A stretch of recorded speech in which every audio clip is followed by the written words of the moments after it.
السلام علیکم سامعین، 3 ربیع الاول کی تاریخ شروع ہو چکی ہے، 18 ستمبر ہے۔ خبر کا عنوان ہے اویسی نے آج نئی پارلیمنٹ میں کیا بیان کیا۔ دراصل آج پارلیمنٹ کا 75 سالہ سفر پورا ہوا ہے اور جہاں وزیر اعظم اپوزیشن لیڈروں نے بہت ساری باتیں وہاں کی ہیں، وہاں آل انڈیا مجلس اتحاد المسلمین کے صدر محترم جناب اسد الدین اویسی صاحب نے حق بیانی سے کام لیا ہے۔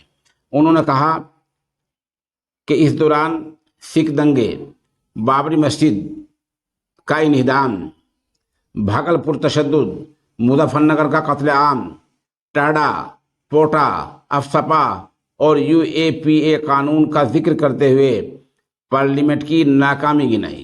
یعنی اویسی صاحب نے کہا کہ جو پارلیمنٹ کا 75 سال کا سفر ہے ان میں یہ چیزیں بھی ہیں۔ انہوں نے کہا کہ اگر ہم جمہوریت کے اصولوں پر عمل نہیں کریں گے تو پارلیمنٹ کی نئی عمارت بھی ہٹلر کی سائڈ ٹیک کی طرح بن کر رہ جائے گی۔ اویسی صاحب نے آگے کہا، آج غریبوں، متاثرین، دلتوں، آدیواسیوں اور مسلمانوں کے بیچ پارلیمنٹ سے پریم اور یقین کم ہو گیا ہے، اس لیے لوگ سڑک پر اتر رہے ہیں، کیونکہ جب لوگوں کو لگتا ہے کہ پارلیمنٹ اب دیش کا دل نہیں رہا بلکہ ایک عمارت بن کر رہ گئی ہے۔ اور کیا کہا اویسی صاحب نے آگے کہا، چاہے کسان آندولن ہو، ناگرک سنشودھن قانون CAA کو لے کر ہوا احتجاج ہو، یا پھر انوسوچت جن جاتی کا ریزرویشن کا مظاہرہ ہو، لوگ سڑکوں پر اتر رہے ہیں۔ اگر ہم پارلیمنٹ کو دل کی طرح نہیں رکھیں گے تو اس میں جمہوریت کو نقصان پہنچے گا۔ اور آگے کہا، اویسی صاحب نے آگے کہا، ہم سبھی کو اپنی ذمہ داریوں کو نبھانا ہوگا۔ یہ بلڈنگ بھلے ہی اینٹ سے بنی ہے مگر یہ اس عمارت میں ملک کا دل ہے، دیش کا دل ہے اور ہمیں اسے دل کی طرح رکھنا ہوگا۔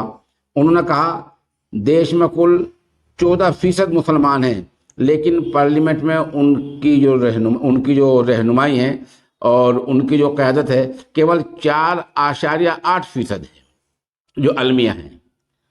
اویسی صاحب نے آگے کہا، BR امبیڈکر کا ذکر کرتے ہوئے کہا کہ انگریز ٹیکس بڑھانے کے لیے پارلیمانی میٹنگ بلایا کرتے تھے، آج ہم اسی راستے پر جا رہے ہیں، آپ نے انہیں صحیح ثابت کر دیا ہے۔